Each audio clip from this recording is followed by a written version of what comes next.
পাল্টাপাল্টি সামরিক উত্তেজনায় আবারও চাপের মুখে যুক্তরাষ্ট্র ইরানের যুদ্ধবিরতি। মার্কিন সেন্ট্রাল কমান্ড সেন্টকম জানিয়েছে, হরমুজ প্রণালীর দিকে অগ্রসর হওয়া 4টি ইরানি ড্রোন ভূপাতিত করেছে যুক্তরাষ্ট্র। পরে গরুক ও কেশম দ্বীপে থাকা নজরদারি রাডার স্থাপনায় হামলা চালায় তারা। যুক্তরাষ্ট্রের দাবি, সামুদ্রিক হামলা প্রতিরোধ এবং আন্তর্জাতিক নৌপথের নিরাপত্তা নিশ্চিত করতেই এই পদক্ষেপ। একই সঙ্গে কুয়েত ও বাহরাইন লক্ষ্য করে ছোড়া ক্ষেপণাস্ত্র এবং ড্রোনও প্রতিহত করার কথা জানায় মার্কিন বাহিনী। তবে ইরান বলছে, রাডার স্থাপনায় হামলা যুদ্ধবিরতির সরাসরি লঙ্ঘন। এদিকে উত্তেজনা বাড়াতে থাকায় দুই দেশের মধ্যে মধ্যস্থতা প্রচেষ্টা জোরদার করেছে পাকিস্তান। এই প্রেক্ষাপটে দেশটির স্বরাষ্ট্রমন্ত্রী মহসিন নকভি তেহরানে ইরানের স্বরাষ্ট্রমন্ত্রীর সঙ্গে বৈঠক করেছেন। উভয় পক্ষই আঞ্চলিক শান্তি প্রতিষ্ঠায় সংলাপ ও কূটনৈতিক প্রয়োজনীয়তার উপর গুরুত্ব আরোপ করেছে।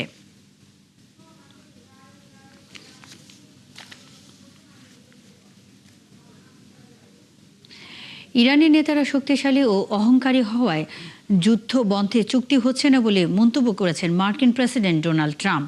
তবে ইরানের কাছে চুক্তি ছাড়া কোনো বিকল্প নেই বলেও হুঁশিয়ারি দেন তিনি।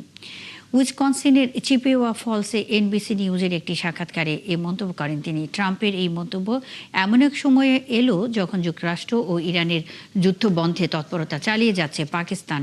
এর আগে দুই দেশ গত এপ্রিলে একটি যুদ্ধবিরতিতে সম্মত হয়। কয়েক দফায় এর মেয়াদ বাড়ানো হয়, যা এখনও চলমান। তবে সম্প্রতি হরমুজ প্রণালীর কাছে যুক্তরাষ্ট্র ও ইরানের মধ্যে পাল্টাপাল্টি হামলার জেরে আবারও নতুন করে উত্তেজনা ছড়িয়ে পড়েছে।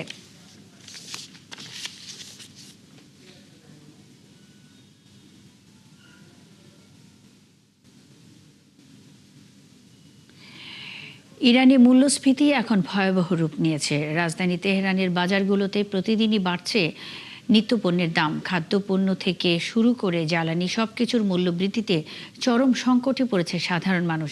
কেন্দ্রীয় ব্যাংকের তথ্য বলছে, দেশটিতে বার্ষিক মূল্যস্ফীতির হার পৌঁছেছে 77.2%, যা দ্বিতীয় বিশ্বযুদ্ধের পর সর্বোচ্চ। আরও জানাচ্ছেন নাহিদা রিন্থি। তেহরানের জনপ্রিয় বাস্তান বাজারে এখন আর নেই আগের সেই কোলাহল। ক্রেতারা দোকানে ঘুরে ঘুরে শুধু পণ্যের দাম দেখছেন, কিন্তু কিনতে পারছেন না অনেকেই। এক বছর আগে যে চালের দাম ছিল প্রায় 18 লাখ রিয়াল, এখন তা বেড়ে 50 লাখ রিয়াল ছাড়িয়েছে। একইভাবে রান্নার তেলের দামও বেড়েছে কয়েক গুণ। বেশিরভাগ নাগরিকের অভিযোগ, বর্তমান পরিস্থিতিতে পরিবারের 1/3 খরচও মেটানো সম্ভব হচ্ছে না তাদের পক্ষে। মূল্যবৃদ্ধির সঙ্গে তাল মেলাতে সপ্তাহে একবারের বদলে এখন 3 বার বাজারে যেতে হচ্ছে অনেকের। গরুর মাংস এখন বেশিরভাগ পরিবারের কাছে বিলাসিতা, আর মুরগির মাংস নিয়মিত খাবারের তালিকা থেকে প্রায় হারিয়ে গেছে। অন্যদিকে ব্যবসায়ীরাও পড়েছেন বিপাকে। তেহরানের দক্ষিণাঞ্চলের পাইকারি বাজারের মুদি ব্যবসায়ীরা জানান, মানুষের ক্রয় ক্ষমতা কমে যাওয়ায় বিক্রি ভয়াবহভাবে কমেছে। গত 4 মাসে অনেক পণ্যের দাম দ্বিগুণ হলে ক্রেতা পাওয়া যাচ্ছে না।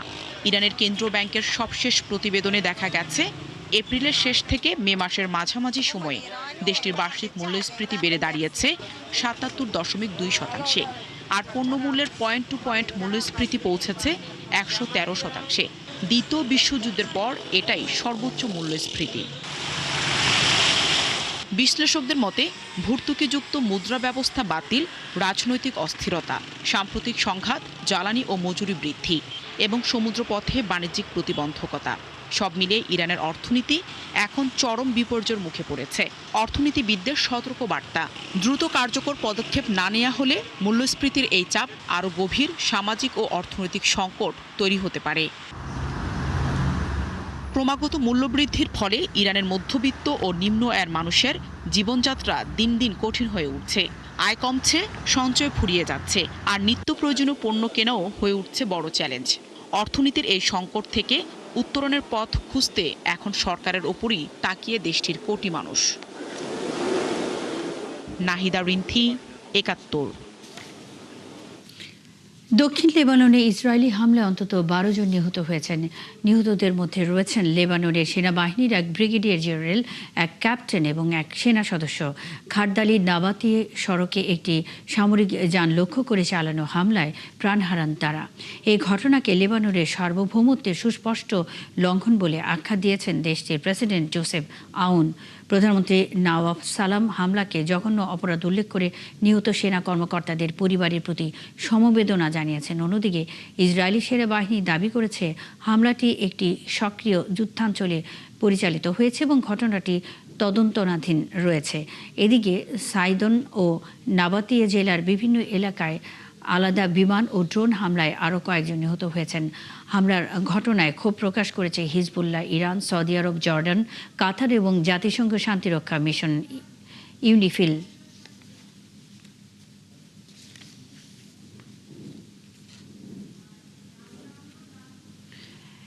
ফিলিস্তিনের গাজার একটি আশ্রয়কেন্দ্রে ইসরায়েলি বিমান হামলায় নারী ও শিশুসহ অন্তত ৮ জন নিহত হয়েছেন। এতে আহত হয়েছেন আরও অন্তত ১৫ জন।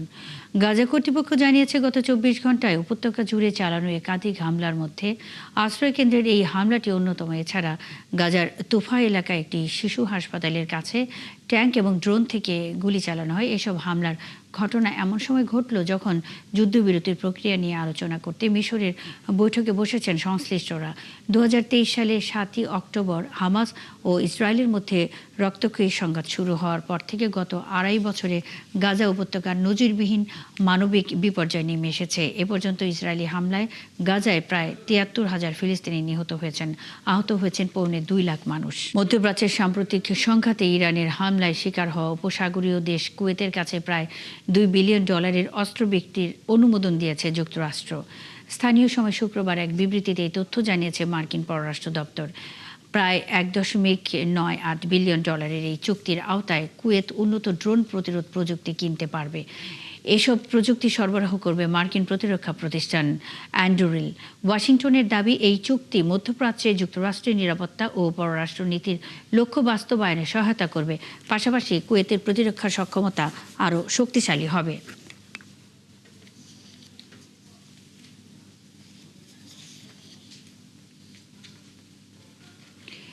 ইসরায়েলের গুপ্তচর বৃত্তি সামাল দিতে কাউন্টার ইন্টেলিজেন্স সতর্কতা সর্বোচ্চ পর্যায়ে উন্নীত করেছে মার্কিন প্রতিরক্ষা দপ্তর পেন্টাগন।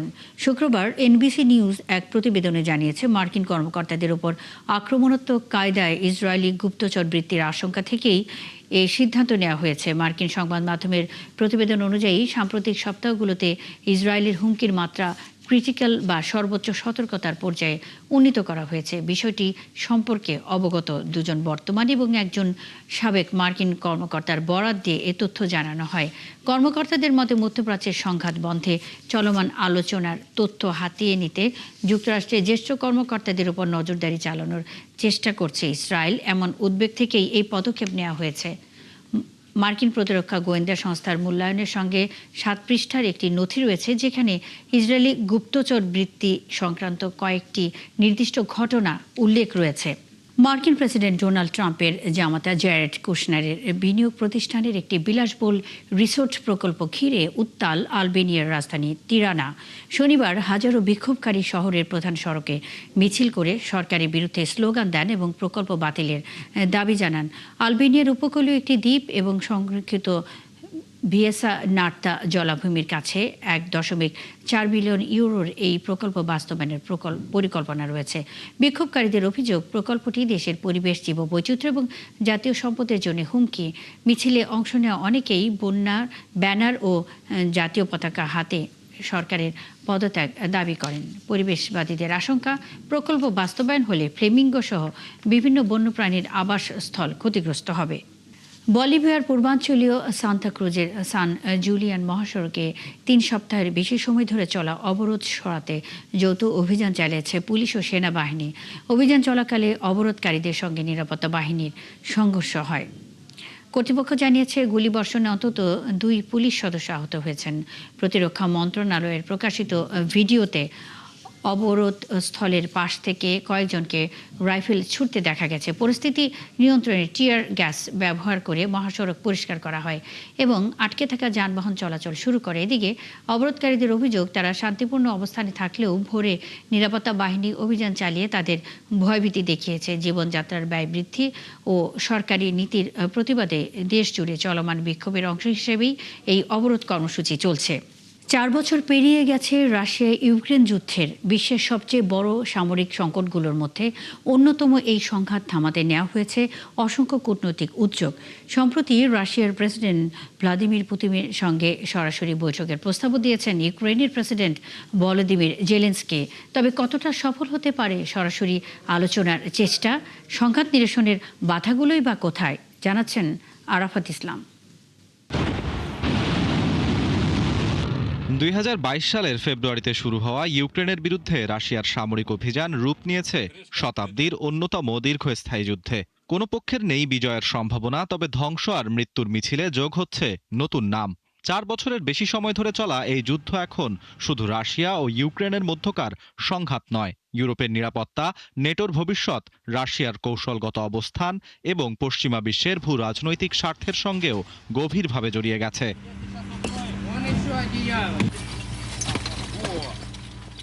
মস্কো রেড স্কোয়ারে বিজয় দিবসের কুচকাওয়াজে অংশ নেয় ইউক্রেন যুদ্ধফেরত রুশ সেনারা। একই সময়ে নেটো সমর্থিত শক্তির বিরুদ্ধে রাশিয়ার লড়াই হিসেবে যুদ্ধকে তুলে ধরেন পুতিন। অন্যদিকে কিয়েভ বলছে এটি তাদের স্বাধীনতা ও রাষ্ট্রীয় অস্তিত্ব রক্ষার যুদ্ধ। এখানেই তৈরি হয়েছে প্রথম ও সবচেয়ে বড় মতপার্থক্য। বিশ্লেষকদের মতে শান্তি আলোচনার পথে সবচেয়ে বড় বাধা দখলকৃত ভূখণ্ডের মালিকানা। ক্রিমিয়া সহ ইউক্রেনের 4টি অঞ্চলকে নিজেদের অংশ বলে দাবি করছে মস্কো। আর ইউক্রেনের সাফ কথা, সার্বভৌমত্ব বিসর্জন দিয়ে কোনো চুক্তি নয়। বড় মতবিরোধ রয়েছে নিরাপত্তার নিশ্চয়তা ঘিরে। ইউক্রেন চায় ভবিষ্যতে রুশ হামলা ঠেকাতে পশ্চিমা নিরাপত্তা নিশ্চয়তা এবং নেটোর সাথে আরও ঘনিষ্ঠ সম্পর্ক। কিন্তু মস্কো বরাবরই নেটোর সাথে কিয়েভের ঘনিষ্ঠতাকে নিজেদের জন্য হুমকি বলে মনে করে আসছে। জটিলতা আছে যুদ্ধবিরতির শর্ত নিয়েও। ইউক্রেন চাইছে পূর্ণ যুদ্ধবিরতির মাধ্যমে আলোচনা শুরু হোক। এ কারণেই জেলেনস্কির খোলা চিঠিতে আলোচনার আগে অস্ত্রবিরতির আহ্বান জানিয়েছেন। কিন্তু রাশিয়ার অবস্থান হলো যুদ্ধক্ষেত্রে অর্জিত বাস্তবতাকে স্বীকার করেই যে কোনো সমঝোতা হতে হবে, যার অর্থ দখলকৃত অঞ্চল ছাড় দিতে নারাজ ক্রেমলিন।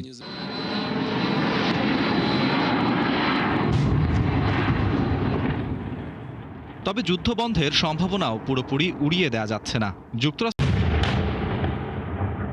যদিও আন্তর্জাতিক মধ্যস্থতার যতগুলো উদ্যোগ এ পর্যন্ত নেওয়া হয়েছে তার সবকটি থমকে গেছে দুপক্ষের অনড় অবস্থানে। ফলে রক্তক্ষয়ী এই যুদ্ধ থামার চেয়ে সংঘাত দীর্ঘ সময় ধরে ঝুলে থাকার আশঙ্কাই এখন সবচেয়ে বেশি। আরাফাত ইসলাম, ৭১।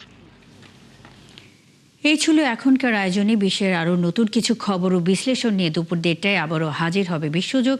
সরাসরি সংবাদ অনুষ্ঠান দেখতে চোখ রাখুন ৭১-এর ফেসবুক পেজে এবং সাবস্ক্রাইব করুন ৭১-এর ইউটিউব চ্যানেল। থাকুন ৭১-এর সাথেই।